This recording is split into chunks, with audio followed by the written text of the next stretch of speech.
Hello, hi. Okay, so right out of the bat, uh, I was planning to make some videos on some advanced Java topics like threads and multi-threading and stream in this channel. So even I am not very expert in those subjects. So what I thought was I'll study those things and make videos on them. So this stream is just a study with me kind of stream where you guys can also study these concepts with me. And how I have structured it is actually one of my friends helped me prepare for this. I have two levels. I don't know if you can see this clearly. So I have two levels of difficulty, L0 and L1. L0 is kind of an easier difficulty and L1 is more difficult. So in this video stream, we will go through just the L0 problems, and then in another stream, we'll try the L1 problem. So I have a Pomodoro timer here. I didn't know how to get it onto the stream yet. So we'll go by Pomodoro only. I'll start with a 25-minute timer, and every 25 minutes there'll be a 5-minute break. Okay, so I'm sharing just my STS, my ID for now. I don't know how to share both my browser and STS at the same time in what is this MacBook yet. So once that I figure that out, maybe I'll do that also because I will be looking for solutions or like studying in that only. Okay, so let's go. Let's start. Yes. Fine. So L0. L0 is structured into L0 and L0 tests. So all the sample test cases are here for L0. As we go through, you will probably start to understand the gist of it. And this is actually just empty code. So there is like sample functions. For example, first one is just saying hello from threads. And it has a sample input of number of tasks, and the output should be the number of executed tasks. So for example, if someone sends me the number of tasks is 3, then I should return 3. So for example, if I look into the test case, it is sending 3 only. So if I set this as 3 here and run my test suite, this is just I'm showing you how it's happening. So it will pass. So you see test hello from threads passed, this green tick, it means it passed. So this is wrong actually, I mean what I'm doing here, but I'm just saying that this is how it works. Okay, so for now it is returning -1. We should instead return the correct value. Fine, so let's go. I don't know how to even start. So there is something called executor service in Java. Let me just look at the boilerplate code.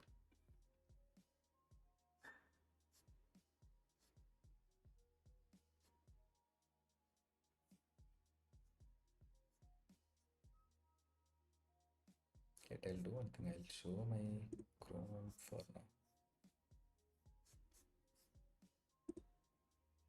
I'll hide STS. So I can show only one at a time. I don't know how to show both at the same time.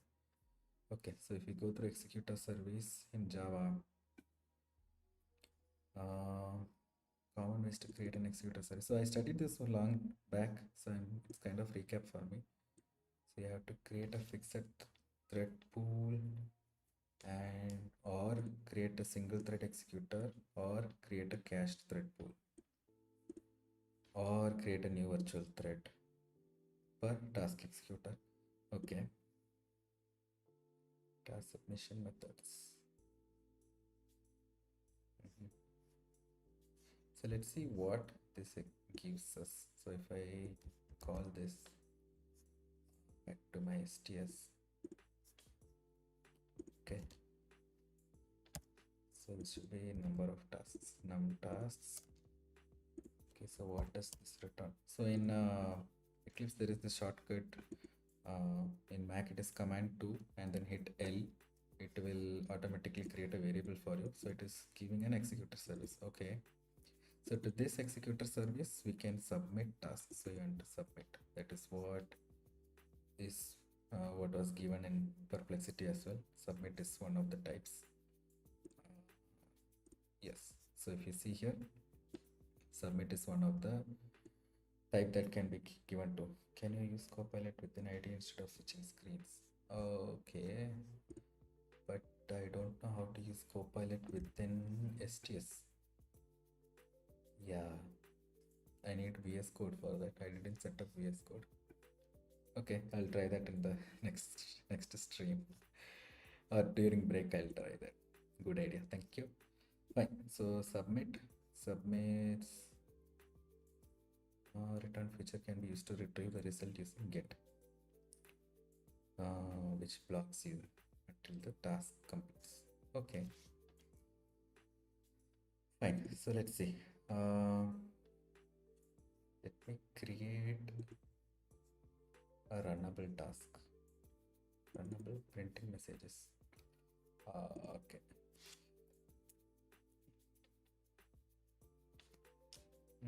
I'll do one thing.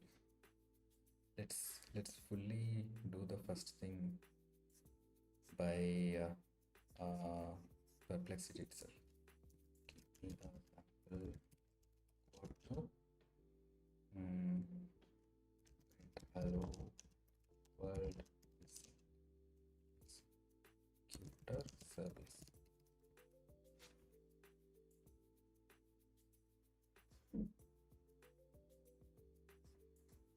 Okay. Oh, this is so easy. It's just a lambda function. Okay. So this means any static function can be passed inside, right? Okay, let me try this. So executors.new fixed thread pool of num threads and this dot execute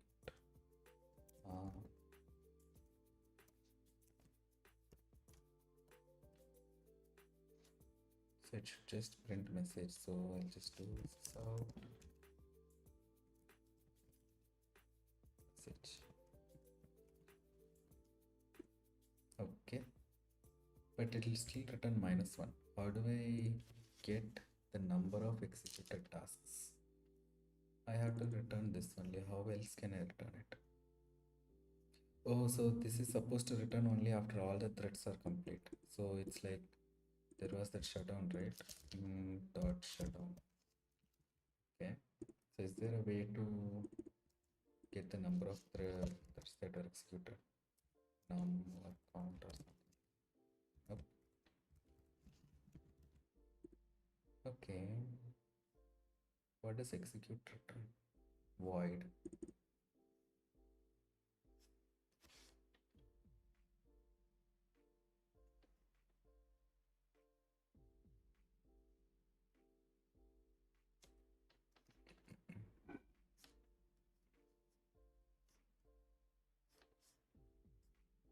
Okay, let me ask perplexity. Hey, I forgot to switch to ID. Okay, never mind. Let me ask perplexity. How do I count the threads that execute?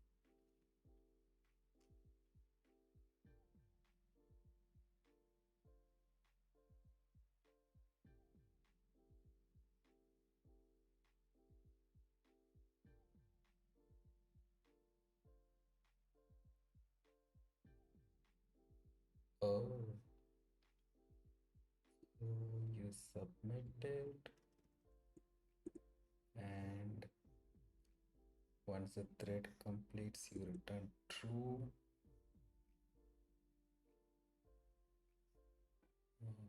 Okay.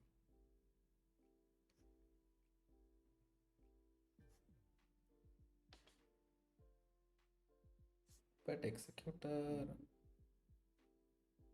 Oh, so it's not executed, it's submit.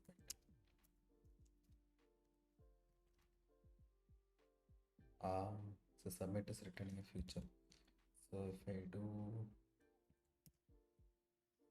this and say boolean as it said, so now I should get one submit from this. Okay. So how many hour I do here, I'll get. This is confusing. Keep forgetting this. Okay.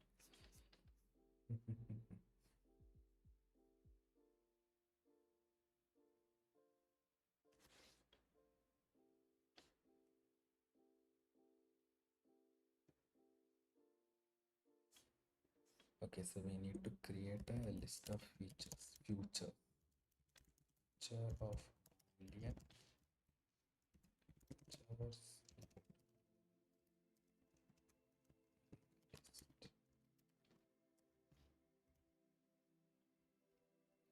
Okay, so once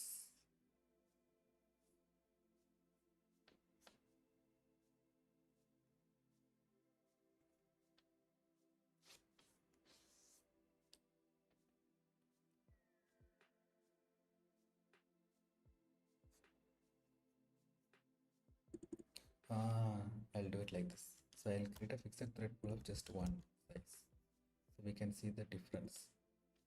Okay, now what I'll do,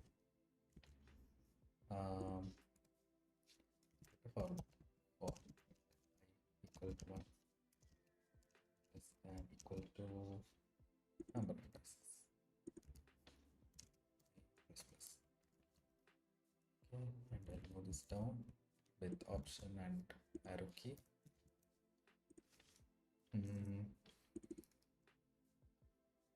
Okay, so it will say return well. I'll add this to our array list of features dot add return value. Okay, now after all this is done, I should go through how many of them are complete. So for future of boolean, a future in futures, I'll have counter equal to 0 if future equals dot no equals a future get equals true. Why should I do equals true?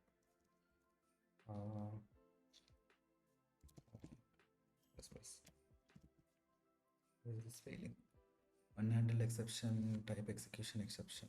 Okay, I don't know what that is. I'll just throw it outside. Throw. My phone keeps turning off. Okay, now I got count and I will return count. Okay, so with this what we are doing is we are building a list for features. We are creating a static pool with just one thread, even though we can spawn infinite number of threads. They were laughing. For int I equal to 1, I less than equal to num tasks. Okay, so for each task I am creating like how many other threads that is, how many other tasks that is. So even though we are having one thread, it will execute one task, die, then it will create another one thread pool, I mean thread in the thread pool, execute the task, die. So 3 times it will create. So if I had created a thread pool of size 3, then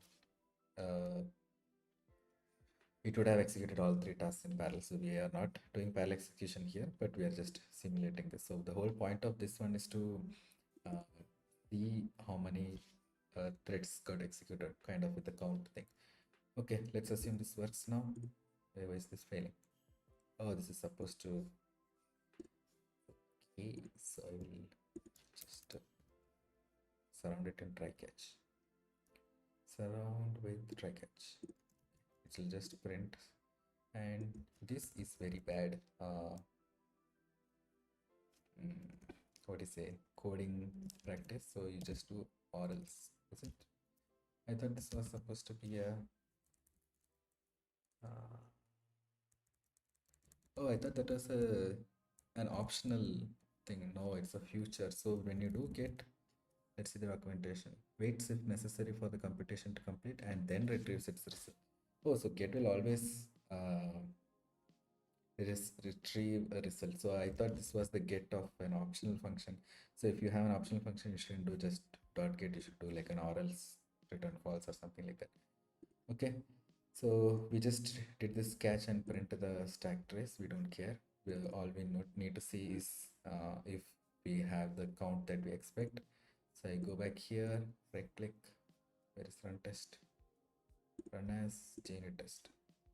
So test hello from it printed hello thrice, and my function should have passed. Yeah, test hello from threads passed. Okay, with that the first one is done. Okay, let's pick up the pace now. Let's move to the second one. String simple callback to let me bring my chat up here because my YouTube keeps timing out. Second, please.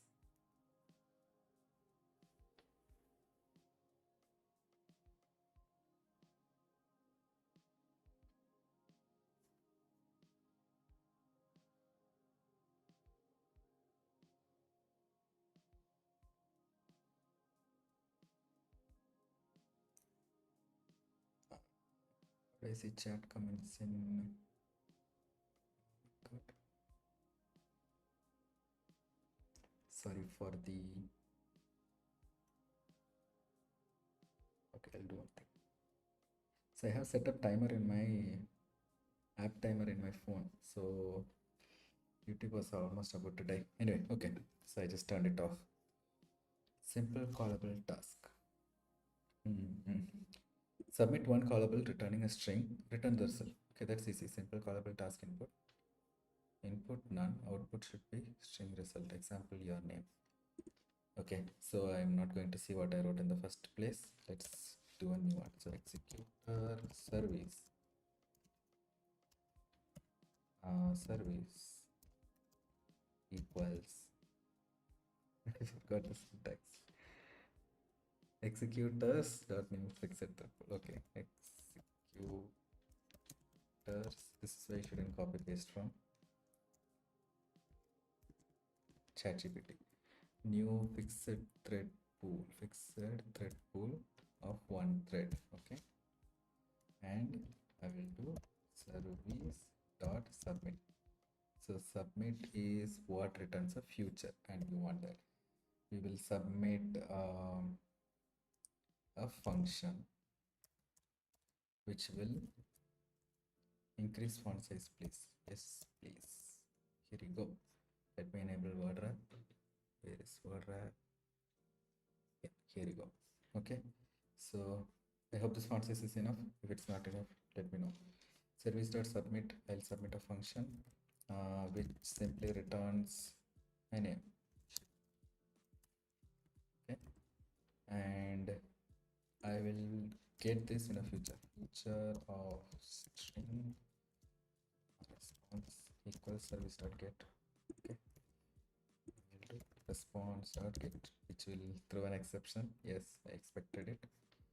I'll do one thing. String result equals response.get return result. And this I'll surround with try catch and done. So hey, what is this? May not have been initialized. Okay. Please keep only one current method in the same. Okay, got it. Right, so we are focusing on simple callable tasks, so we'll keep just this. Moving back to L0 tests and test simple callback. Oh, it just checks if name is not null or empty. So I'll run the tests again. Test simple callable task should pass. This keeps popping up, so what I'll do is there should be a button here which says don't switch focus to this. Show console when standard out changes. Nope. Show console when standard error changes. I'll keep that on. Okay, and where is our test result? This one. So yeah, we have test hello and test simple callable task. This passed. Fine, let's go to the next one. I didn't see the time, so if anyone of you is keeping track, tell me when it is 25 minutes. I forgot to start the Pomodoro. Fine, third one, multiple callable tasks input. List of callable string. Hey, what is input? Input is list of callable string, and output is list of string results from all callables. Ah, okay. Okay. Sounds pretty simple. Let me see. Mm, they show a invoke call function, but I don't know how to do that yet. So let me do with the layman function we did so far.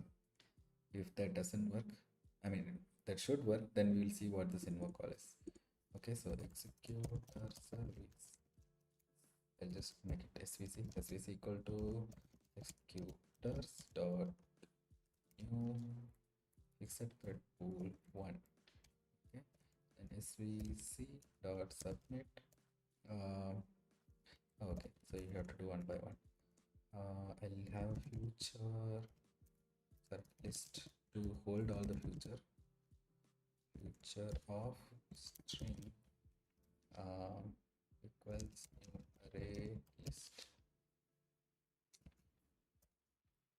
Okay, so should have a name. So result. And what else? Now for each item in the tasks, for callable of string task in tasks, what we'll do is our service dot execute, not execute, submit. So the difference is execute returns void, so we don't know the result of the task that we got, but submit actually returns a value, so we will get the response of what we want. So this is something we have to remember. It's like a cheat sheet. So submit this task, okay, and the response of it will be a future of string. Okay, task response that we will add to our result dot add task response. Okay, now we have to build a what do you say, list of string out of it. Let's okay, let's do stream. So result dot stream dot map for each result you do result dot get dot to list. Okay, and again of course surround with try multi-catch. What happened here? The method must return a type of string, so if that doesn't happen, we'll just return null. Okay, so I'll explain stream. Yeah, thank you for liking streams. I'll explain streams as well. Result.stream. So this will be a list of string fine, oh sorry,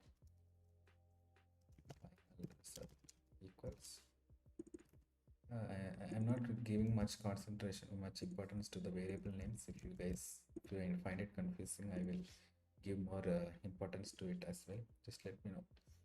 Okay, so what we're doing here, we created a thread pool. It's boilerplate. I mean, thread pool is a boilerplate. Then we created a collector, like a collection to store the result of the thread execution, which is a list of future of string. And then for each callable string which we got in the list, input tasks, we are submitting the task, getting the response in a future, and then we are adding it to the result. Okay, and then we are doing stream operation. So this is kind of what do you say, a sneak peek into the next study session we'll be having. I did my, how did my face turn off? Okay, sorry. I think I hit some button. Instead of turning off Chrome, I turned off my face. I just noticed. Okay, so what we are doing here is we will see streams like Java streams in our next topic.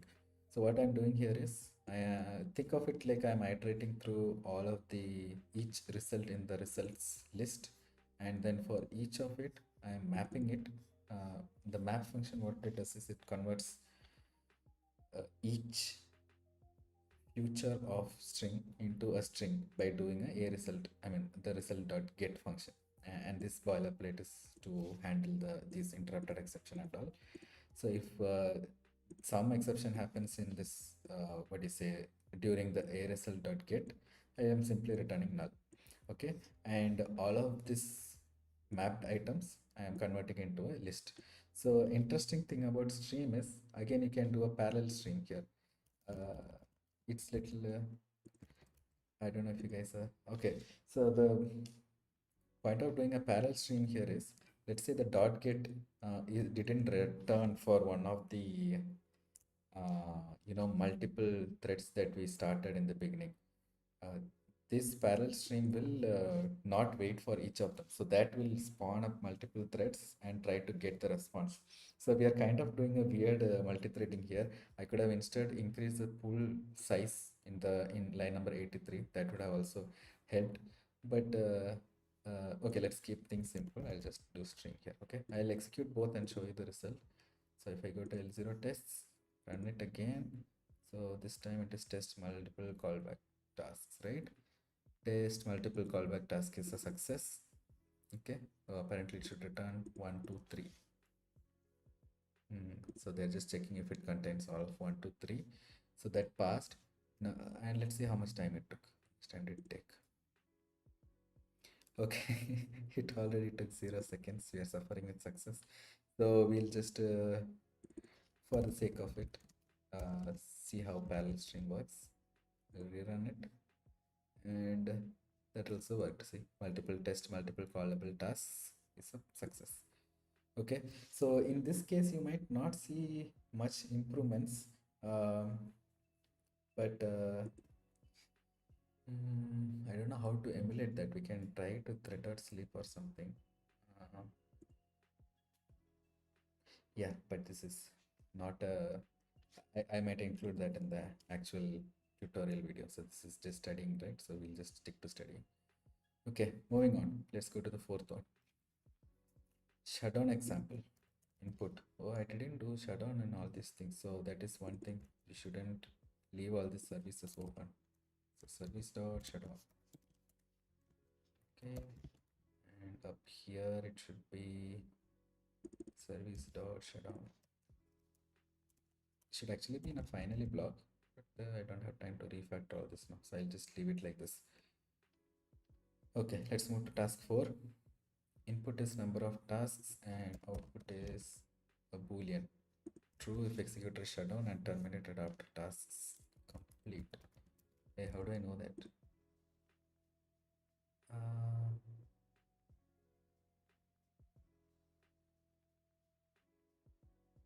Final block, you want to put it in finally block?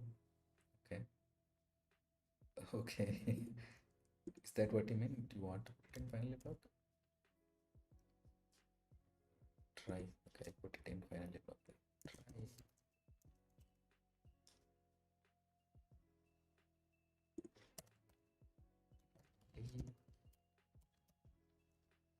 Service should go before the try. Okay, so if I have to put it in finally block, oh, I said it's okay. Fine, I'll just did it. So if I'm putting it finally block, I have to declare it outside the try, and obviously in the end I just shut it down in the finally block, so that after the result is returned or during the return gets returned, the shutdown also happens. Now this thing I don't understand. Executor shutdown and terminator after task complete. How do I check? Let me see. executor service is equals to new, sorry, try with resources. I don't know the syntax for that. Let me check it. Let me try this once. New fixed thread pool. Okay, is there a is shutdown or something like that? Oh, there is an issue. Okay. Uh-huh. Oh, so I'm having an idea. What we can do is we are saying try with resources. But then the service won't be available outside the try with resource, right? And how will I check if the service, like I can't do an svc dot is shutdown outside the try with resources. If that is what you meant, I think you are still referring to the previous one. Okay, so I'll continue with my idea. So my idea is I will execute these tasks, whatever it is asking. I'll get a future out of it. And when I do future.get, it will wait till all the tasks complete. Right? So I know that the tasks are complete. Then I'll call svc.shutdown. Then I'll immediately check svc.isShutdown. So it should have shut down immediately, is my assumption. Let's see that. Okay, so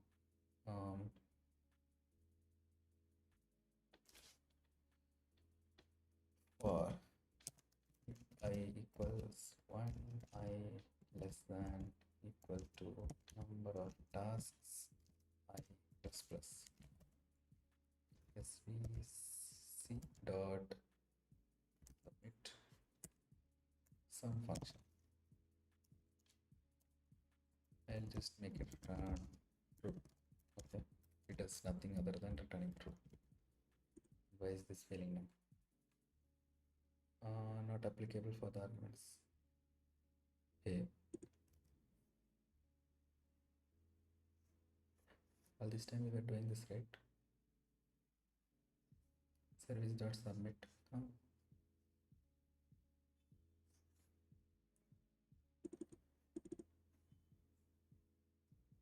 Is there a syntax? Oh, I didn't put semicolon. Okay, sorry. Fine. So the same boilerplate again. You have to have a list of future of boolean thread. This is a list equals new array list. Okay. Now after this, I'll simply, this is what we should return, this shutdown. I will simply do a stream on it. Set list dot stream dot for each. I'll do for each result dot get. Okay, and this will ask for a surrounded try catch, which which also I'll do. Then I do svc dot shutdown. Okay, I am assuming that this should work. Let's see. Test shutdown example. They just have 3. I want to try with more. Okay, let's see if this works at least. Test shutdown example. Where is test shutdown example? Oh, it did pass test shutdown example. I still want to try with the bigger number. Let's try with like 2000. Okay, let's see. Test shutdown example. It still passed. Okay, so I think that is what it is looking for. So I'll go through the function again. We are creating a fixed thread pool again. I'm always keeping it to 1 just to have the smallest example possible. Okay, let's try increasing this one. Let's make it 3. Run it again. Test shutdown example still passed. Okay, so I don't think that affected the result anyway. And the result list to store the result of all the futures. Hey, where am I adding it to result list? Okay, I didn't even do that. Then how is this even working? Okay, that is weird. Future of Boolean result.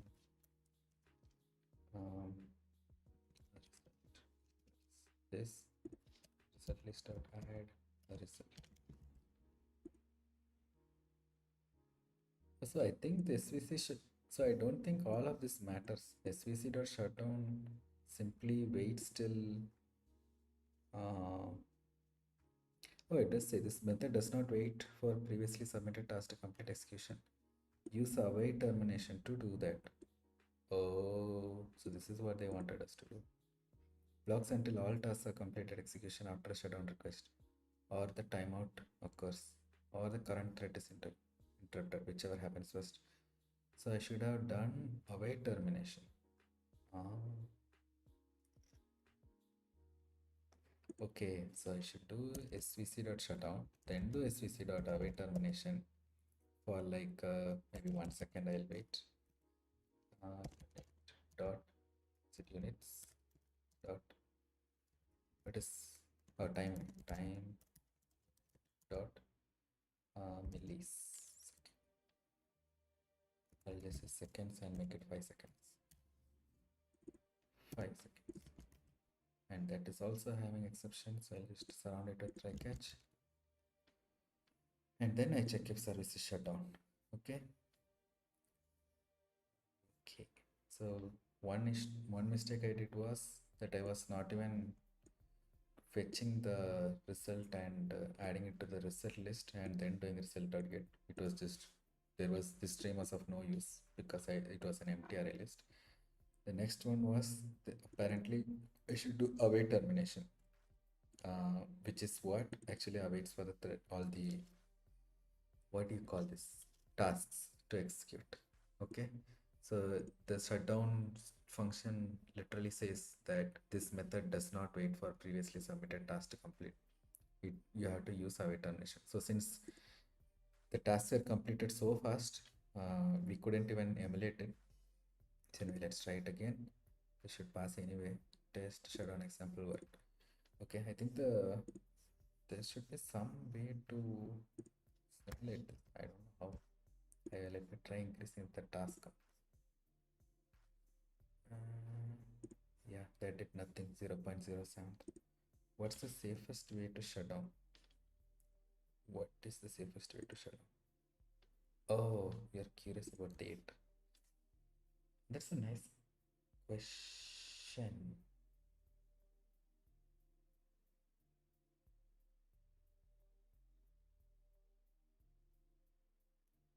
Because shutdown should usually be put in the finally block.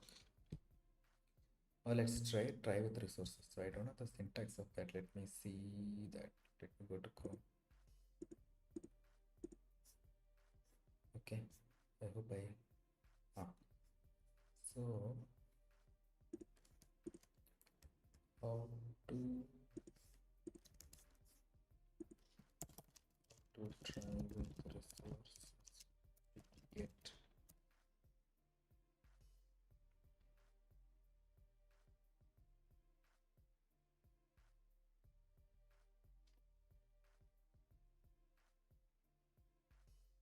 Oh my god, it's a lot of. Oh, so apparently executor service doesn't implement auto closable, so you can't do it out of the box. We need to have an auto closable, like write a custom implementation for executor service auto closable and then uh, use that in our try with resource. I didn't know it. Okay. Why is it not? Yeah, I don't think they want what is it called? Memory, non-memory leakage, safe memory execution out of the box. Is it bad practice? Okay, that's a good question. Let me ask it, why is this auto close?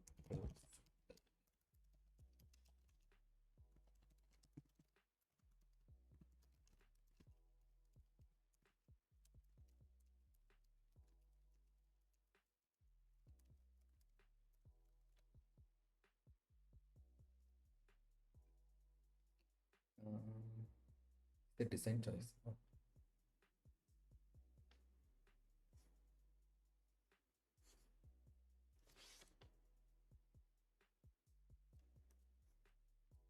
okay. So what's it?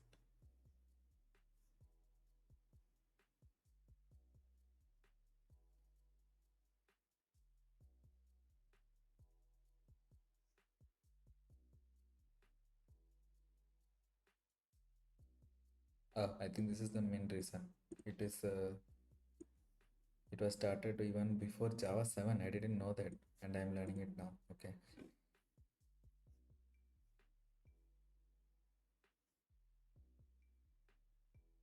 Uh-huh.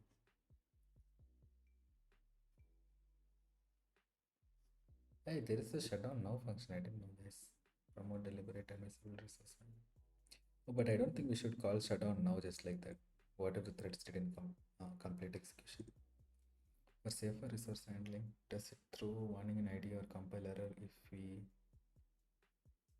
No, it's not throwing in. If I don't close, see, for the first two things, there was no shutdown, right? But it didn't throw an error. It was just chilling. I think when the system, when the main JVM thread dies, it just dies. That's it. It didn't throw any warning. What is this close function that is talking? Oh, this close function.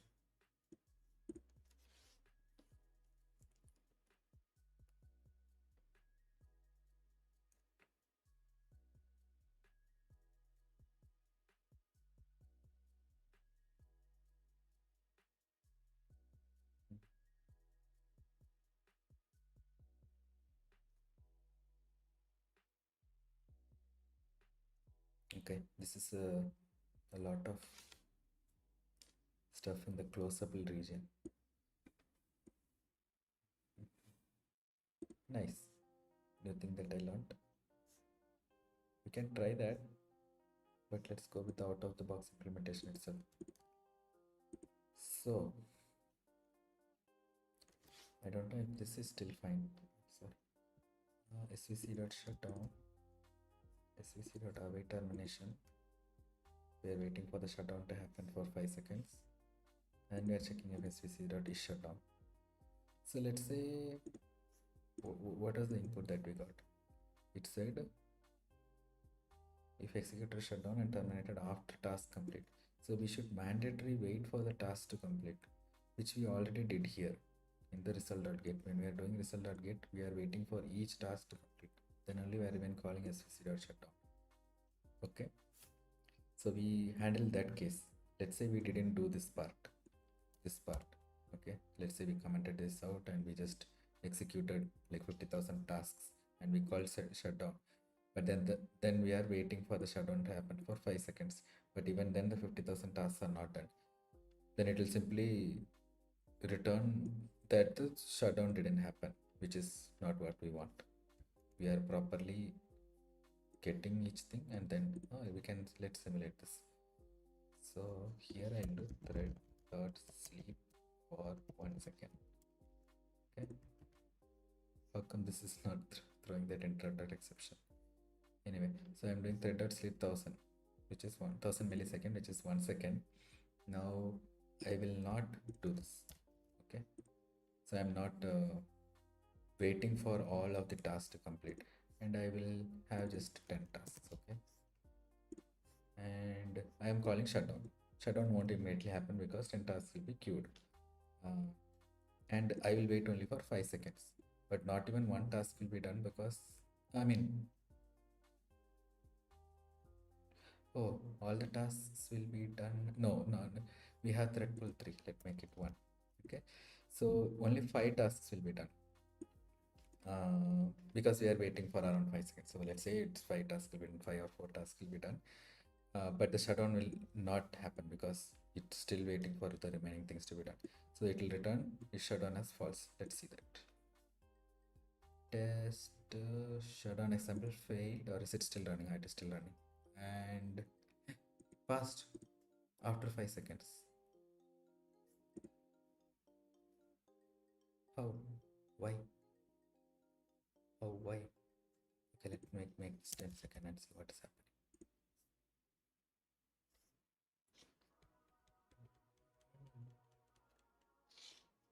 It still passed.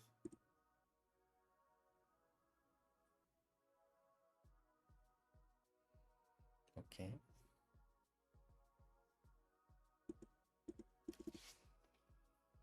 Okay, I don't understand this. Let's ask. Hey, is my ID open? No. Okay, nobody said that. Fine, let me come back. I'll show my code in this. Why my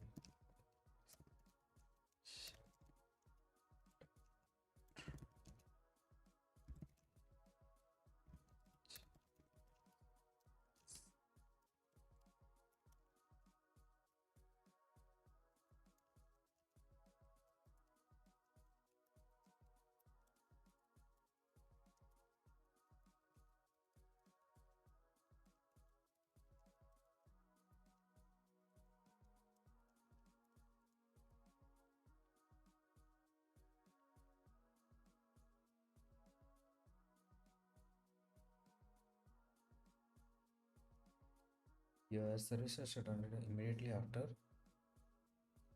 because calling shutdown initiates an orderly shutdown. Stops accepting new tasks and move to the shutdown state right away. Oh, shutdown does not wait for running tasks. Oh, eh. That is the role of await termination, which blocks the thread calling it for up to. Oh, so you're saying it prematurely stopped it. Now, how do I check that? Okay, I can do this. Okay, system.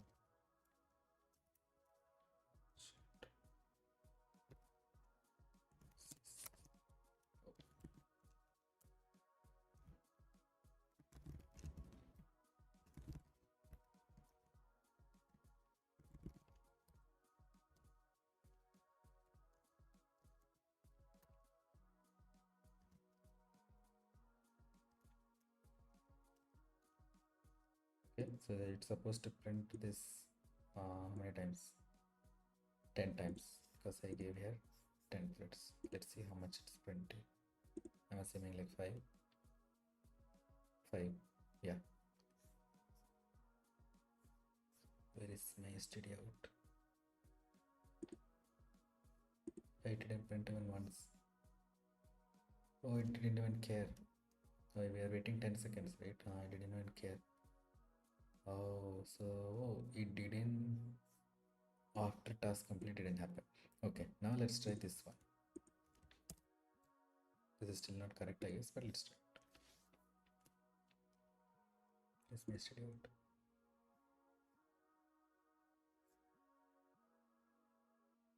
Oh, you're ready. Sorry. Yes. So one done. So it will be every 10 seconds, one thread will be done. So this is working correctly now. It is waiting for all the tasks to complete and then shutdown is invoked. Uh, uh, because I was in the browser, I'll say what I did. So I put thread.sleep for 10 seconds here and then I'm printing thread, the current thread is done. And then what I'm doing is in my result.get, I am waiting for each of the 10 threads to complete. And then I'm doing service.shutdown. So apparently service.shutdown doesn't wait for the threads to complete. There is await termination to do that. So let's say I'm saying await termination for 10 seconds only, or let's say 20 seconds, which is too much. Let's say 10 seconds only, and I'll sleep for 5 seconds here. Okay, and I'll do service.shutdown. No, add to service dot await termination, because shutdown immediately shuts it down for some reason. So when I run this now, the expected answer is it should run 10 threads, but it will run only 2 threads because it is having only 10 seconds. It waits only for 10 seconds. So 5 second one thread, next 5 second one thread. So I should see 2 outputs in my std out. So this hello message is from the first one, leave it. Okay, so one thread ran, waiting, 2 threads ran.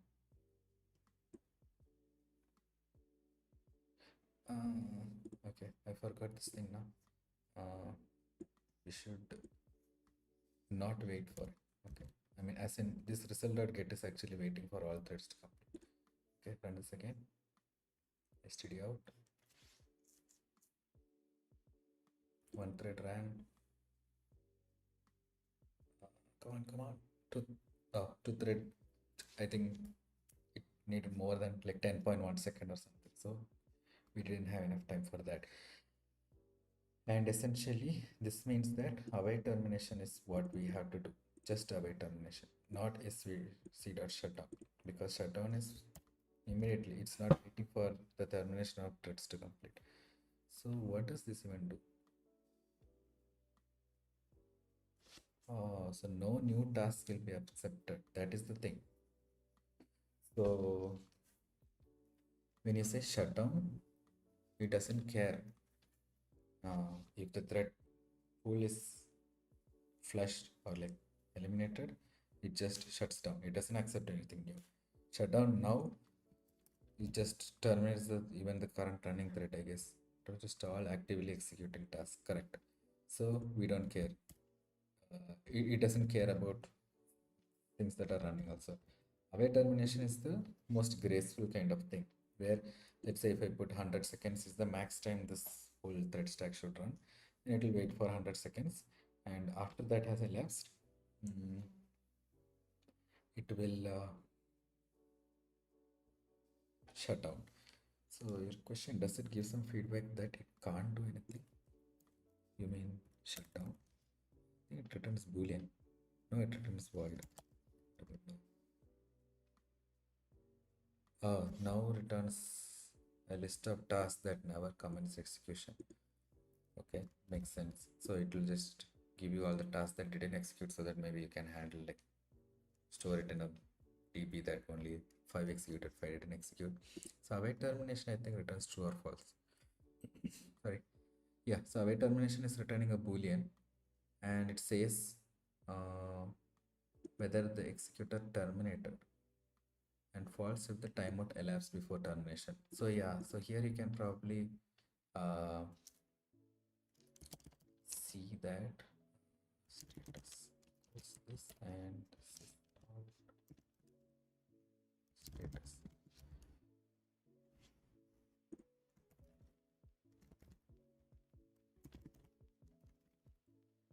So now I should see that the status is false because it couldn't execute all the threads and it would die. So it will print false after 10 seconds.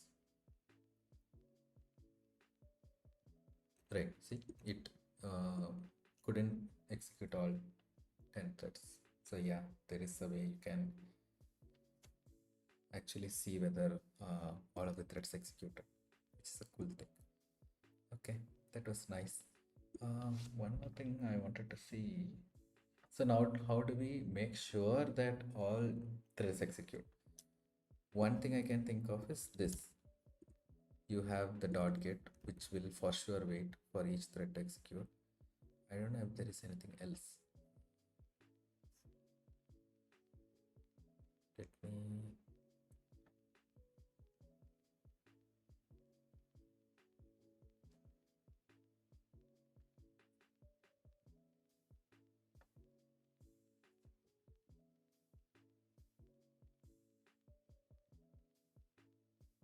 No, I don't think there is anything else that does it, because you have to invoke it, right? Let's see. Yeah, await termination is actually literally that, right? blocks until all tasks are completed. Execution after shutdown occurs or the timeout occurs or the current thread is interrupted, whichever happens first. So this is wrong, this is right, and I'm just returning if service is shut down. That is our, how much the test case, fourth test case. Okay, fine. So we'll move to the fifth one. Before that, we'll have a 5-minute break and we'll come back. Okay, so let me switch to my breaks scene. Okay, so see you guys at 11:45 p.m. IST. Okay, it's 11:38 now, so it's like a 7 minutes break. Okay, see you guys.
Hello, hello. Okay, welcome back. So this time I'm going to start the Pomodoro. Yep, it started 25 minutes. And one more change I'll do is let me share my full screen instead of switching between what do you say browser and STS screen Chrome STS. Okay, okay. There is I guess there's some unwanted stuff. Let me hide that. I don't know how all of that came suddenly. Where is it even fetching all the data?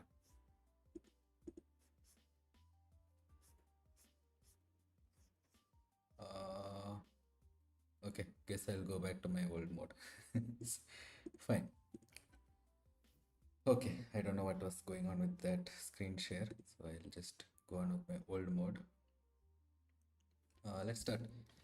So fifth one, shutdown now example, input number of long, it's kind of weird formatted. Input is this and output is this. So input should be number of long running tasks and output should be true if shutdown now interrupts the tasks. This is easy. And how many tasks are they giving in? Please give something more. It's just 3. Fine, we'll just put a sleep of boolean true if shutdown or interrupts task. So is it assuming asserting true? Yeah, it is asserting true. So we should interrupt task is the question. Okay, let's go. I'll update execute service svc equal to executors dot new single thread executor. Yeah, there's a single thread executor instead of a pooled executor of one size 1. Okay, so we'll use that. Then I'll do for I equals 1 less than equals number of long running tasks plus plus. What I'll do is svc dot execute. Yeah, I'll just execute. I'll just do thread dot sleep for 1 second. And it is surrounded try catch. Okay, that's again bar of it. And what I'll do is immediately do svc dot shutdown now, which will give me a list of runnable. So if you see the signature method signature, it gives a list of runnable items that were not completed. So list of tasks that never commenced execution. So if they ask to execute 3 tasks, I'm immediately shutting down as soon as I allocate the tasks. So it should list probably 3, I guess. Okay. So I'll do a list of unfinished tasks equals this, and I'll just say if it's not empty. If it's not empty, it means it was incomplete, correct? So it shouldn't be empty. Assume this should work. What is the function? Test shutdown now example. Okay, let's run it. Hey, something failed. Sleep interrupted. Where did this come from? Oh, this one. Okay, I'll just because the sleep is interrupted by this shutdown now, it printed that in my std error and that triggered it. So I'll just comment this out. Okay, and it is still running because of this guy. I'll just comment out this 5-second thing here so that will not be a problem. Okay, in the previous example. Fine, so stop this.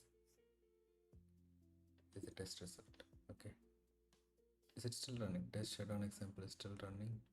I'll restart it. Okay, Hey, why is test shutdown example still run? Ah, it completed. Okay, so test shutdown example failed.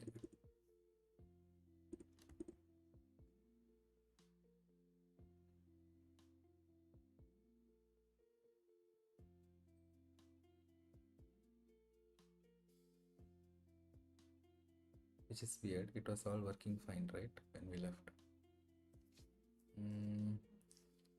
I'm not sleeping. I'm just printing this and I'm immediately returning true, which means this result.get should immediately return. So what is my std out? Yeah, 10 threads got executed. And then why did it time out? Oh, I should call shutdown.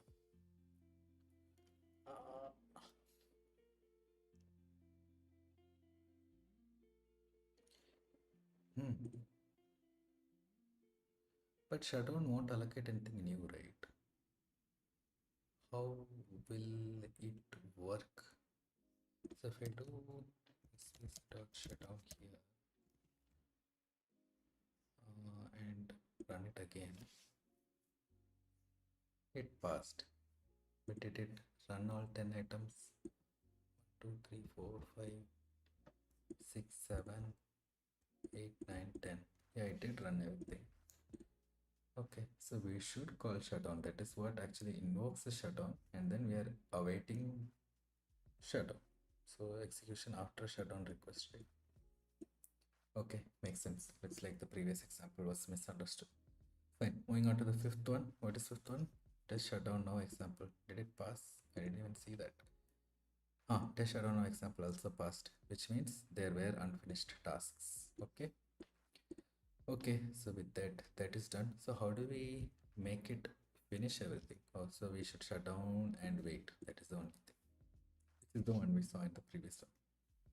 Okay, moving on to the sixth question. Fixed thread pool input, number of tasks pools. Sorry, this is not formatted right. So input is number of tasks and pool size. Okay. Output is list of thread names used to run tasks. Submit task to a fixed pool and collect the thread names. Okay.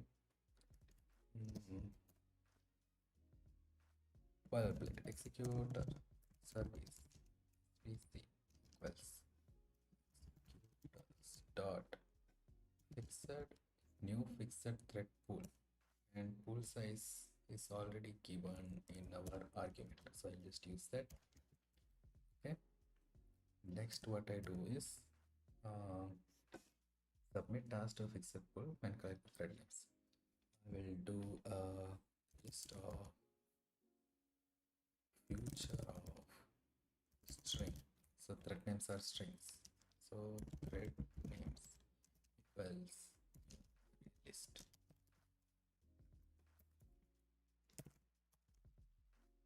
Okay. What I'll do next is for each number of tasks. For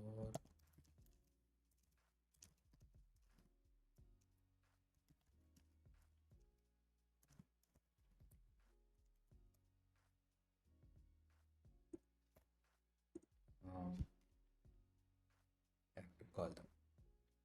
So svc dot execute. Sorry, submit. I have to remember. So I have to memorize this. Submit is what returns something. So submit. I'm submitting and returning this dot thread. Oh, just thread dot current thread dot get name. Okay, so we got the thread name, which will be in a future of string thread name, and we add that. Sorry, we add that to thread names dot add thread name. Okay, so for all these tasks, we got a thread name and add it to our list, and then what we will do is we have a string which will, if stream is confusing or complicated, tell me, I'll just use the normal for loop. Okay, so thread names dot string dot map, and then for each thread name I'll do a dot get dot list, which will throw an error, so I'll surround it with try catch. We don't need to do anything in the catch. And what is happening here? Oh, must return null, so I'll just return null if some exception happens. Okay, and this way we'll store in a list of string names list. Cool BG. Thank you. It's free music. What is it? Copyright free music. Okay, fine. Okay, I hope this works. So we are storing this in thread names list, which is an array list, list of strings. Let's run it again. What is this function? I forgot. Fixed thread pool example. Fixed thread pool example. Test fixed thread pool example passed. Awesome. Oh, it's just checking if thread size is 5. Okay. I thought it would check the name of the threads. Where is our function? I thought it would check the name of the thread. I think it will be like prints for the other one, right? Like thread pool 7, thread 1 done. So it might print like thread pool 5, thread 1, whatever. Okay, with that is done. I didn't call shutdown as usual. Should work also. Okay, fine. Test fixer thread pool example is complete. Moving on to seventh one. Seventh one is cache thread pool. Input is number of tasks. Input is number of unique threads used. Submit task to a cache pool. Count unique thread names. Okay.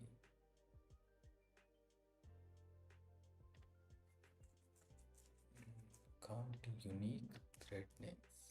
How do I count unique thread names? Okay, I'll just get all the thread names and just do distinct, I guess. Fine, let's see. So I don't know if all of these things that I'm doing above has any optimized way.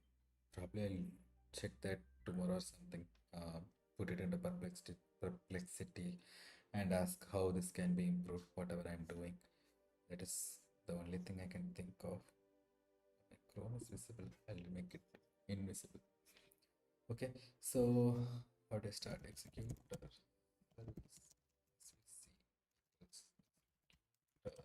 dot new cached thread pool. Okay, and then I do for 0. Sorry, equal to 1. I less than equal to tasks. I am going to submit, correct. And then the function which will return thread dot current thread dot get name. The same thing that we did before and the same story again. Okay, I'm actually kind of rewriting the whole last function. Anyway, it's for practice, so I'll just do it list of string equals new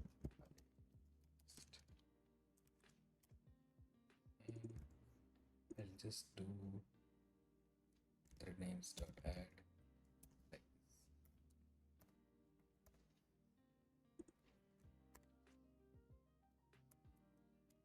Okay. Hey, where did the svc dot do? svc. Okay, I'm just reducing one level of storing the svc into a future and then adding that to thread names. Should I just wrote it in one line because we already saw this in the previous function. Now what I'll do, same story, thread names dot stream dot map each thing to each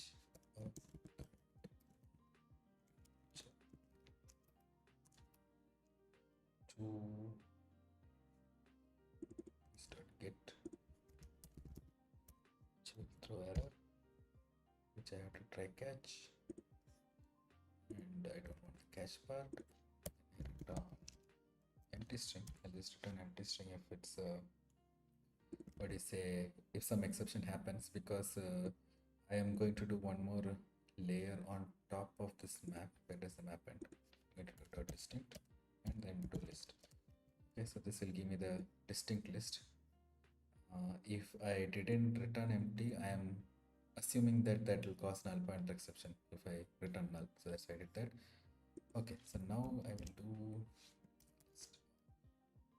So what do they want? Count unique thread name. So they just want a unique thread name. So I'll just do dot size here. Size. And I'll do this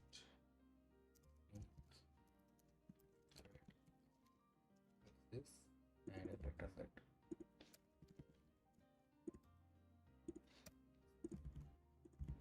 Some typo fixed. Okay, rerun. This was cached thread pull example. Where is test? First test cached thread pull example. It just sees if unique thread is greater than 0 because they are creating 10 threads. So of course it should be using the cached thread pull. Okay, so that's the end of 7. Move on to 8. Single thread executor order. Okay, what is this? Output is list of printed strings in order they ran. Oh, submit print task to a single thread executor. Capture output in order. So what I can think of is you do dot get immediately after submitting it to the thread pool. Then it will run in order, right? Because it can't run the next thread until the first thread completed. Okay, let's do that. Executor service equals executors dot new single thread executor, and then hey, what is the confusion? Let me let me try it. Tasks. Okay, so for string task in tasks, okay, svc dot submit, okay, this will submit.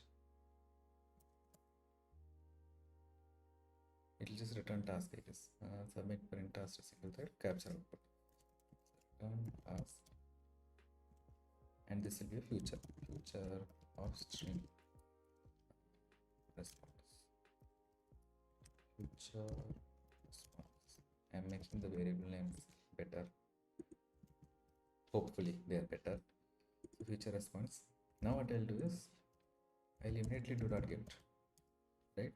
Which means that when this you can't go continue the for loop until this get completes. So yeah, that is that. So I'll surround with the try multi catch and ignore the exceptions. Thing is, I need a list to store these responses as well, because that is what will be returning to the test class. So string order output equals new playlist, and to ordered output I will add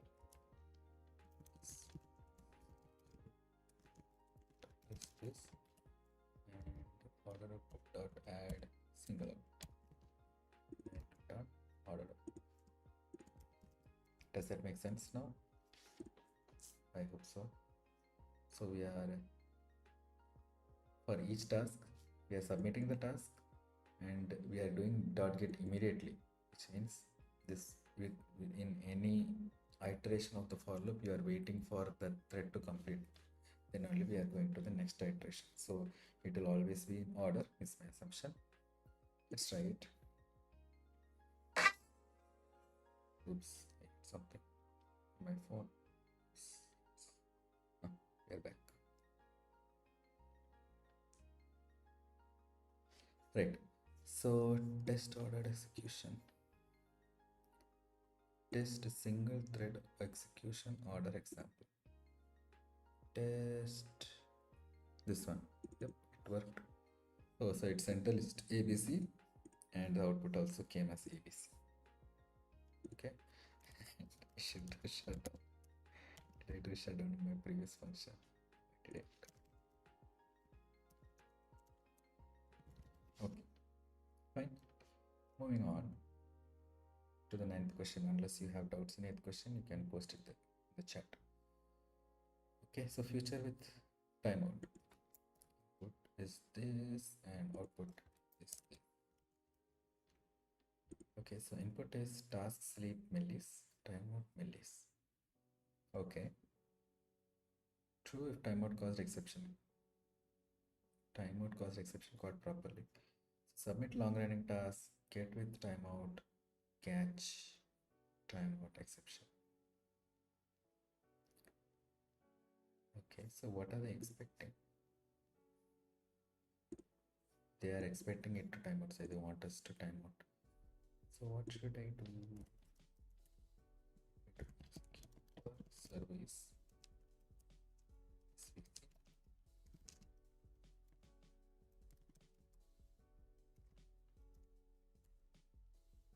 Just make one. Sorry, there's no new. So we'll just make one thread and submit. Just I'll return.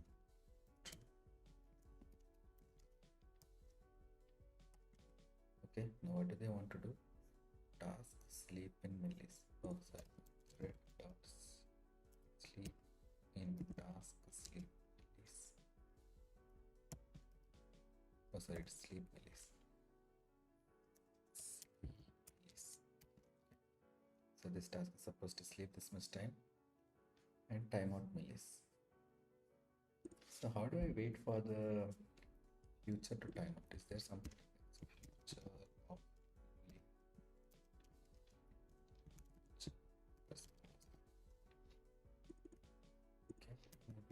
dot timeout wait causes the current thread to wait until it is awakened. This is a different one, right? This is a thread thing. I mean, like the different thread thing.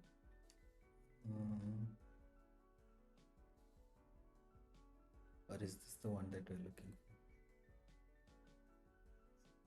I want to see where this wait is coming from. Go. It's coming from object.class, so this is not the one that we are looking for, is what I'm assuming. So maybe in get itself there's a dot get. Here it is. Yes, let's go. So we are waiting for the get in timeout millis, and here I should keep time unit dot millis. Okay, I'm assuming this will give an exception. Yeah. So here we need to handle this properly. I did undo. Where did it go? So try catch. I want normal try catch. I hope my laptop is not crashing. Yeah. So what I'm going to do here is they said that true if timeout caused exception caught properly. So this timeout exception, if this comes, I have to return true. For anything else, I'll return false. Interrupted or execution, I don't care. But only for this timeout exception, I have to return true. That is what they are expecting. Okay. Fine, let's run this. Something failed. Don't like this stack trace printing. It's always triggering my std error. Okay. So we care only about this timeout exception. So rerun it. And this was future with timeout example, right? So there should be test future with timeout example. We passed it. Good. Okay. So 9th one is done. Moving on to 10th one. Invoke any invoke any example. That is a thing of the function, I guess. Sorry. Output. Input is a list of callables returning strings each sleeping different time. Output is a string of result from the fastest callable. This invoke thing I saw in the beginning also. There was an invoke all also. But how do you? Okay, let me research that. Go back to Chrome. Main Chrome. Yes. Okay. All. Okay. Based on that, I'll do invoke any after that. Invoke call method executes a collection of callable tasks.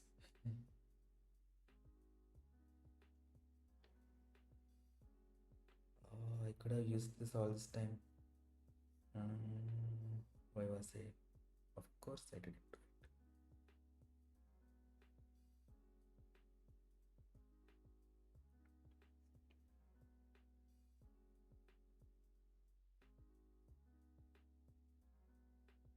Oh, okay.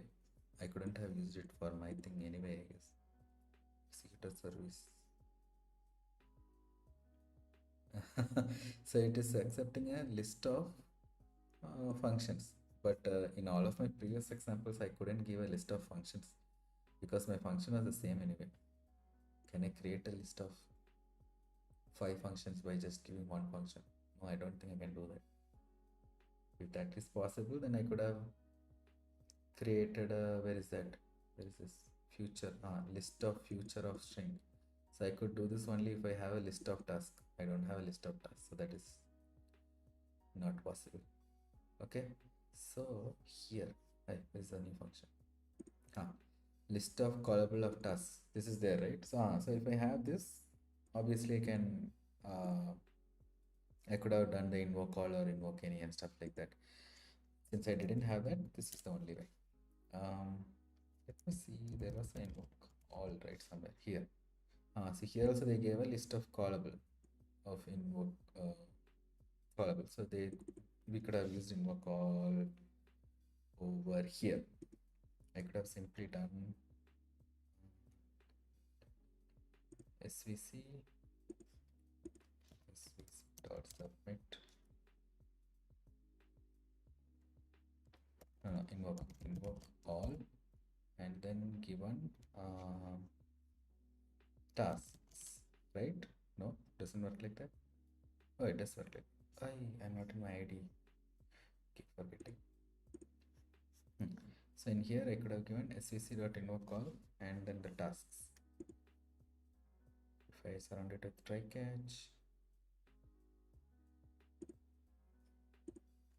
and ignore the errors.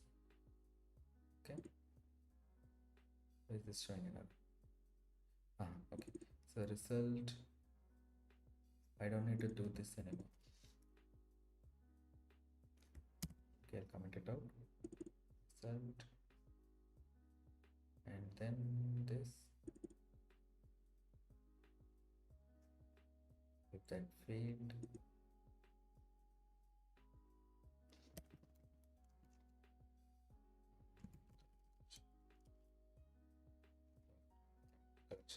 empty list.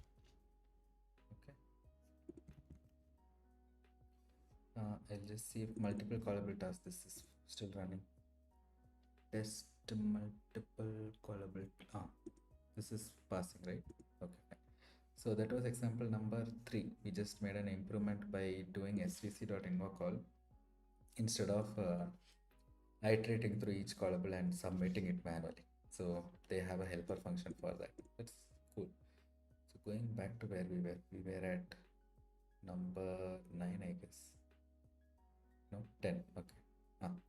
So here what we have to do, again, same story. Executor service svc equals executors dot I dot. Did they say any restriction on the size of the list? No. So I'll just do new cache thread pool and then do svc dot invoke any and then tasks. Okay, this will of course throw some exceptions surrounded to try catch. Ignore the stack trace. This should return a future if I am correct. Oh, it just returns a string because it is a list of strings. That's a cool string response. What's this? We return a response. Okay, so if we got a response, we return it. If we got nothing, we return.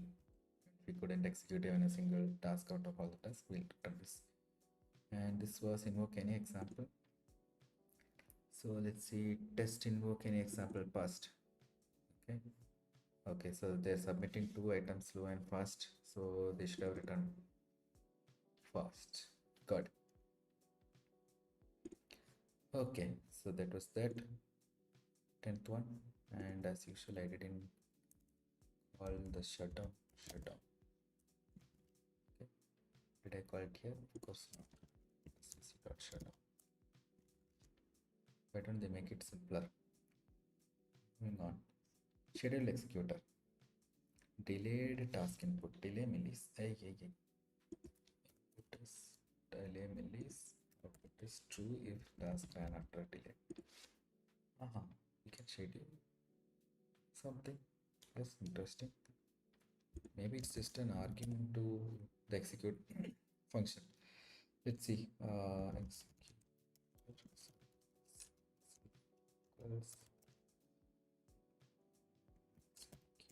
Executors dot new cache thread pool, and then we do svc dot execute.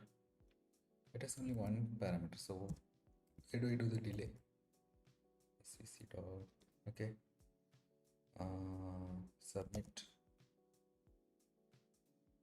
Submit also doesn't have a delay, input delay.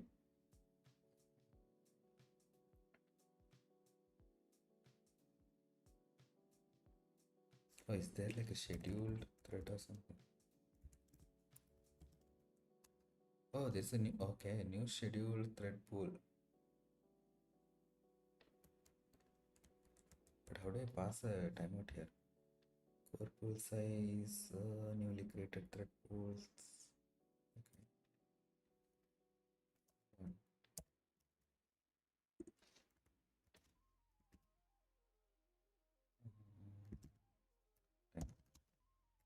Okay, let's check this out. What is this schedule thread pool? Let me switch to my Chrome. Hey, my camera is not okay. Switch to Chrome, new schedule thread pool.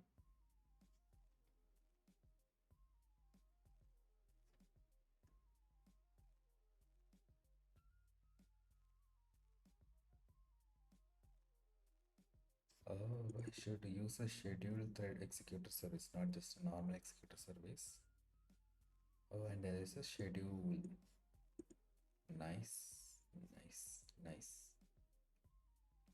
So schedules a one-time task after given delay. Schedules periodic tasks running at a fixed rate. Hey, that's nice. So this is how you schedule tasks in Java. Schedules periodic tasks with fixed delay between executions.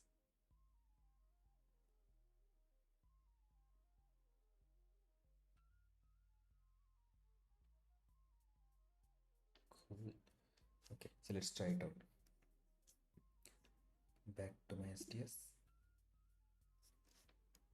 So there should be a scheduled executor service. And then I have schedule. Nice. Callable is just a normal function, and delay is delay in milliseconds, time is time dot milliseconds. Okay, what am I supposed to do? Schedule one task to run delayed. Check execution. So what is schedule return? Is a future or schedule future? Schedule future of string future equals this, and I'll return schedule thread.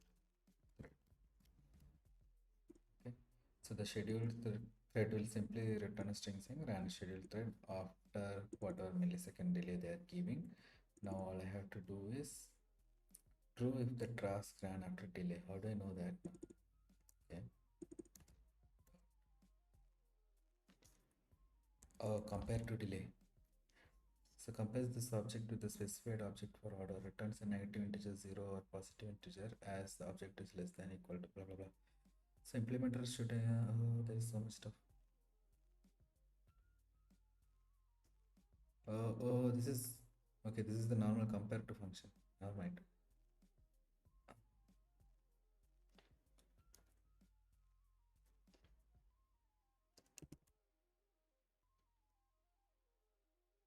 So get delay returns the remaining delay associated with the output in the game.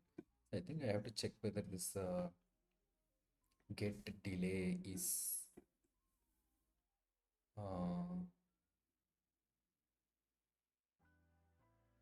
returns the remaining delay, right? The remaining delay should be equal to 0. Milli time dot milliseconds. Oh, sorry, seconds. It should be equal to 0. I'm checking if there is any more delay left. Yes. So before that, I have to do get rate. Dot get. So I don't care what output is coming. I have to do get so that it waits till the schedule thing runs. And of course, cc dot shutdown. Okay, let's run it and see. This is schedule task executor delayed. Schedule executor delayed task. There is a test schedule executor delayed task, and yes, it worked. So let's say I give 5,000, like 5 seconds. What happens? Hey, something failed. Test schedule executor. Why did this fail? Also, when I said 5 seconds, it didn't wait 5 seconds. Because of the shutdown, I have to say await for termination. svc dot await termination. Same delay milliseconds. Dot milliseconds. Yeah, of course, try catch. Right. So around the try catch. Ignore this. Okay, and let's hope it works. What is the function name? Test schedule executor. Test.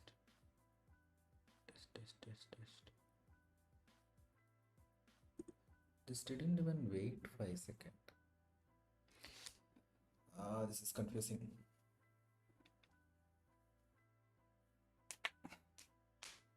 So I can't call shutdown immediately because the thread wouldn't even have been scheduled.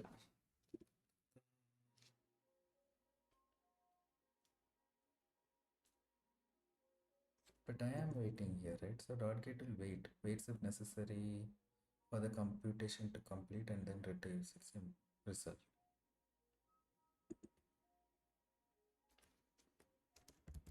Okay, let's try to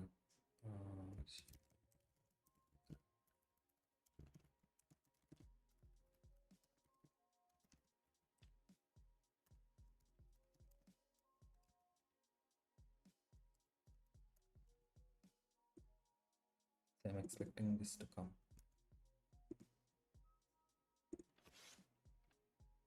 Which obviously won't happen.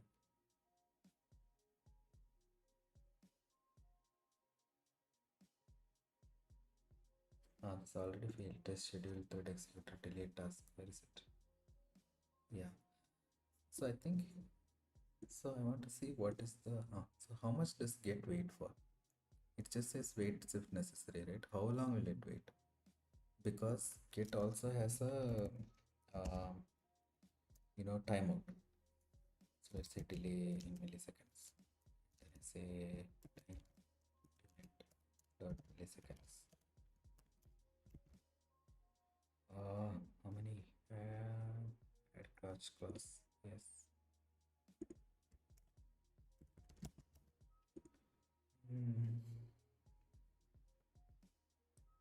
Okay. Let's add 100 more milliseconds to that so that it doesn't just die on the dot. Test, where is it? Scheduled executor delay, where is it? It failed. Why is it not waiting 1000 milliseconds?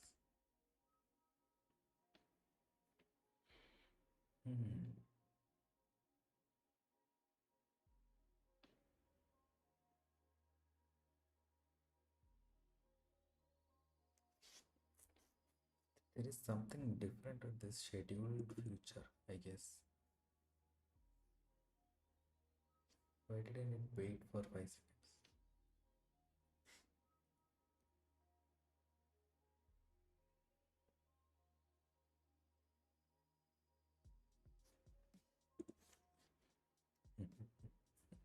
Let's ask our guy Perplexity. Hide STS. Does this wait for X seconds? For my scheduled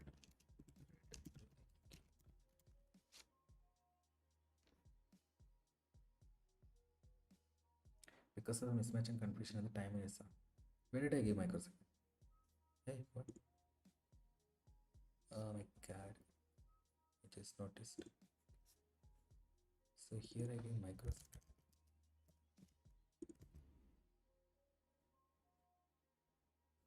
But even in that case, microsecond is lesser than millisecond, right? Okay, let's try again.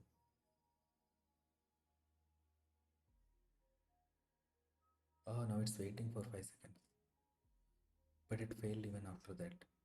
So now my doubt is, what was the value for this? Maybe it is lesser than 0 or something. The given time minute. Okay, let's see.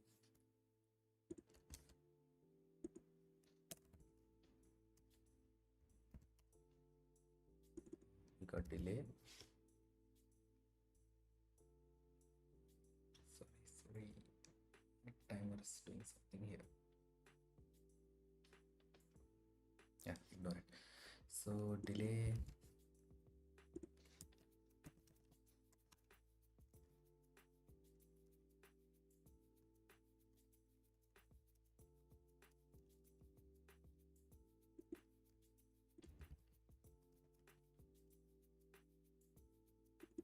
I'll just check if this delay is equal to 0.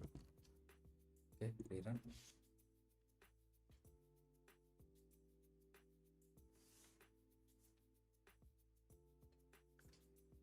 Okay, what's out? -3, which is bound to happen. So we have to see if it is less than or equal to 0, because by the time this stuff happened and it reaches to this get delay function, there might be even more delay. So let's say something else happened here, like I did made a DB call or something that or sleep 1000. Okay, now it will be like 1003, right? So now let's try catch.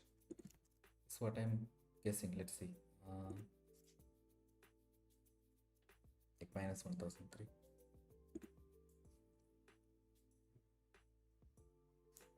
Yeah, see, like minus 1007. So yeah, so it should be less than 0. Okay, makes sense. So I will remove all this unwanted stuff. So the main issue that I was doing is I was checking it equal to 0. It should be less than or equal to 0 because it could even be elapsed. It's more than the delay time as well. Okay. Is there anything else I wrote a waste in unnecessarily? I wrote made this 5,000. I make it just 1,000. 1 second. Okay, going back and let's move to 12th question. 12th question is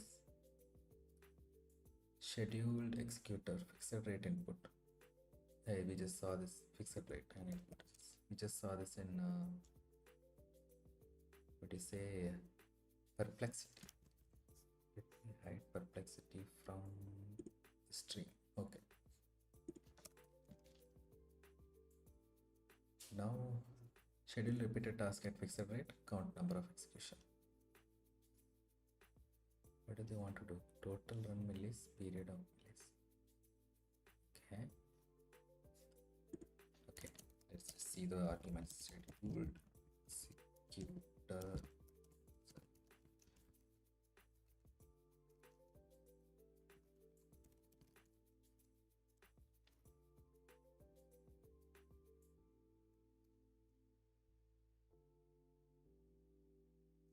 Let's do this.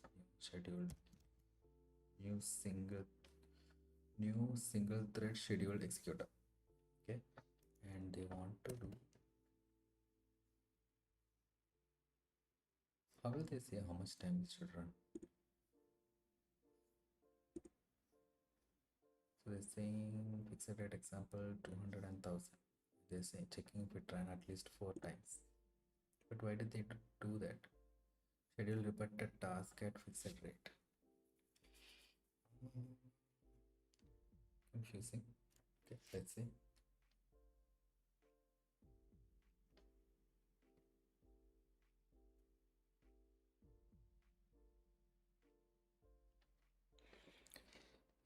So svc dot kind of all turned off. My brain turned off. Let me see.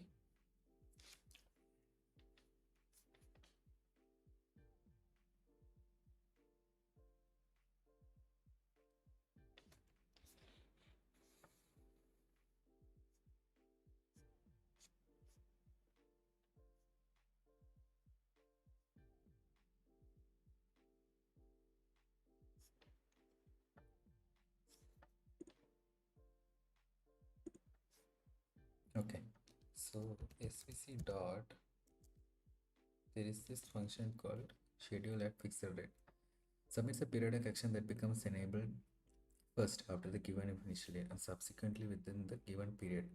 Oh. So what they are saying is every x seconds keep running the scheduled task and you run it for a total of y seconds.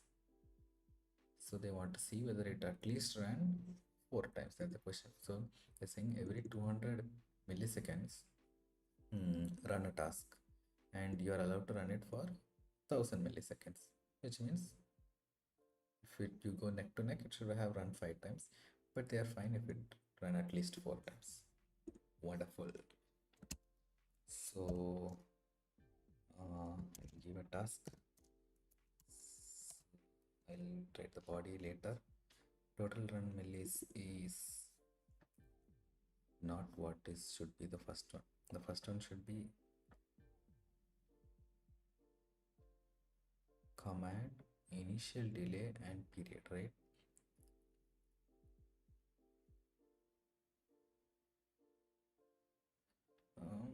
Submits the period action that becomes enabled first after the given initial delay and subsequently with the given period, that is execution will commence after initial delay, then initial delay plus period, initial delay plus 2 into period. Okay.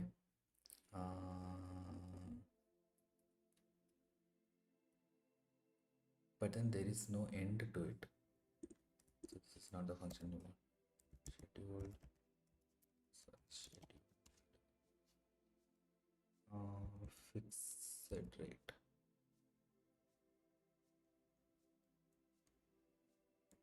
This is what we want.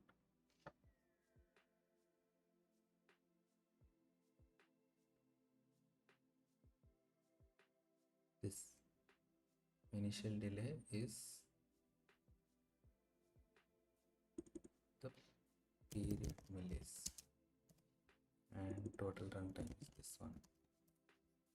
It is milliseconds. Assuming this is what it is. So initial delay is the period. Correct.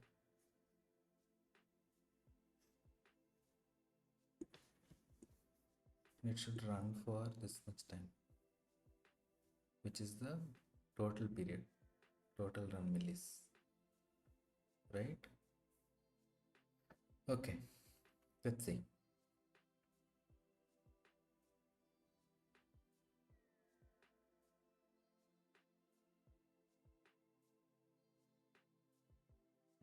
No. So for us, this should be both same. So it starts after, okay, so it starts after 200 milliseconds. Correct window? Yeah. So it starts after 200 milliseconds. Then every 200 milliseconds, it keeps running and it should run for 1000 milliseconds. So that 1000 is not something that should come here. It should come is in the future. So future of something. Future this, right? So there should be a or something. What is this?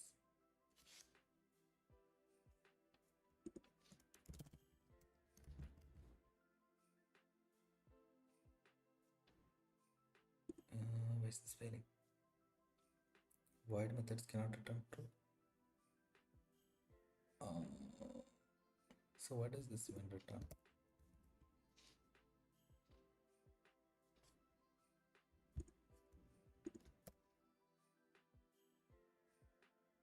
Schedule future.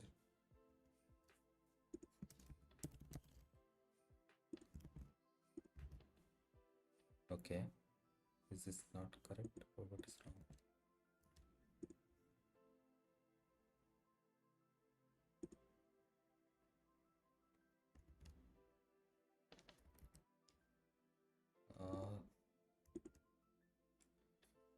Returns a schedule, but just returns a runnable command. It doesn't return a value. How will I store it? Didn't it happen here? Here. Oh, svc.schedule. Okay, because it is running multiple times, you obviously cannot store the value anywhere. So it should just give it a empty item.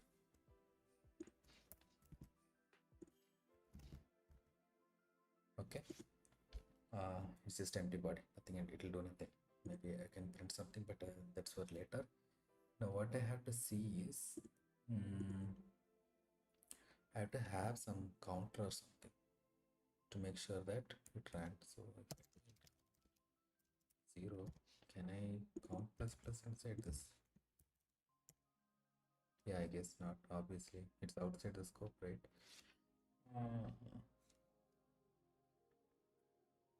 So it should probably be somewhere here. Oh, that works. So I defined it in the class level and I'm incrementing it. Make it an atom. So that it doesn't. How do I define it? Of 0. Okay. Don't forget to drink water. Yes. Thank you. Yes, I will drink water. Now, but increment.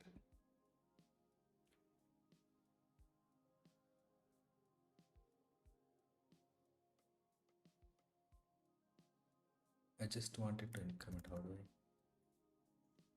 I can't do anything. Okay, just do increment and get. What are?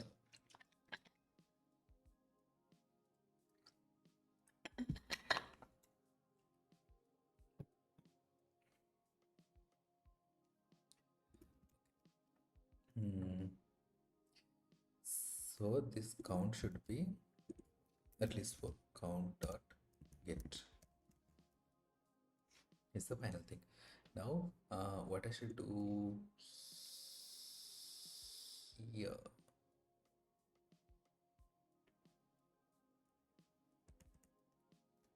Should do svc dot shutdown first, which will not allocate any new threads. That is a problem. But no new task will be accepted. Then how will this accept new tasks? So I should do. I should get the future. What will this event return?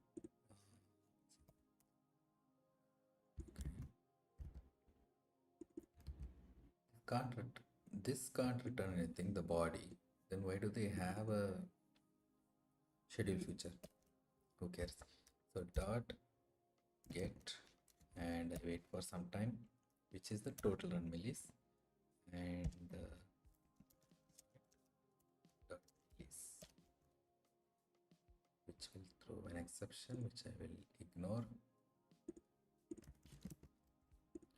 and then I do count dot get. Okay, so much stuff happening here. Let me run and see if it works first, and I'll explain. Scheduled executor for fixed rate example. Where is it? Test schedule exit. Oh, it worked.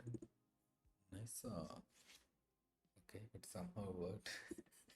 Not somehow. Okay, so the whole concept of this is that it is running how many seconds? 1200, right? So it starts. So at 0th second, I'm scheduling the, just doing this thing. Where is it? Schedule at fixed rate. I'm executing this. Then comes 200th millisecond. It gets executed for the first time, and then my counter, my atomic integer counter, gets incremented. Atomic integer is nothing but an integer which is thread safe. So if I use a normal integer, if root threads are conflicting, it will cause issues. So I'm using an atomic integer. So I'm incrementing it. Then now at every 200 seconds, it gets incremented, incremented. It keeps on doing like this. But then we are waiting only for this much time. How much time? 1000 milliseconds. That is what they said, right? You should run for a total of only this much total run millis. So once the timeout occurs, we are immediately coming out, and then we are returning the value of the counter which we scheduled above. Okay, so as usual, let's see dot down here. Let's run it again. Test schedule executor fixed rate example. That is done. 13, 14, 15. 3 more problems. Let's go. Progress update simulation. Input is this and output is this. So, what should I do? Run task incrementing atomic counter. Hey, atomic counter is here. I thought it would be out of syllabus, but they are actually using it. Run task incrementing atomic counter and return final progress. Okay. So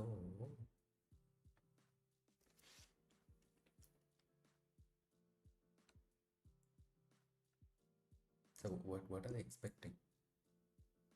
Oh, you need 100% progress. Got it. With the so it's like percentages by the number of tasks. Got it. So here it should be 100. Got it. How do I? So I have to increment the counter whenever each task completes, and then in the end you get 100%, which is the task value.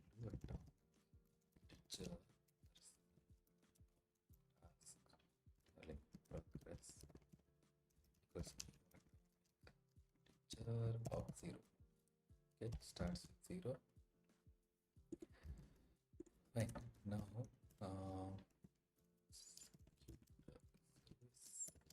is it scheduled? No, right? Yeah.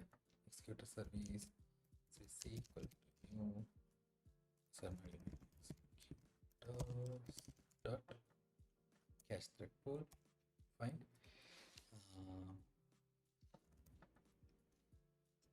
So number of tasks for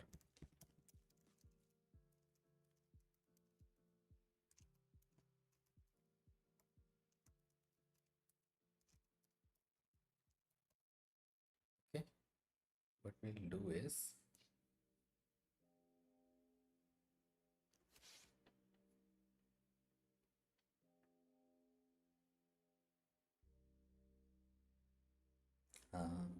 what we'll do is it's percentage, right? So let's say they give 5 tasks, then I have to, for each task I have to add 100 by 5 to the atomic integer. So let me do that. By 5 is the answer. So svc dot execute. I don't need any response from here because the response is a global variable. I'll just do execute. I'm not going to do submit. Okay. Set execute. I am simply doing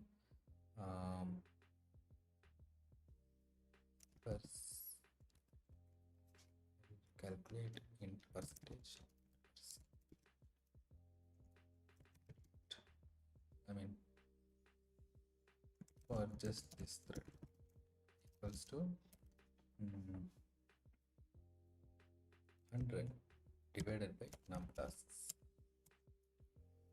Okay, and then I'll do percent of progress dot increment value. How did it go outside?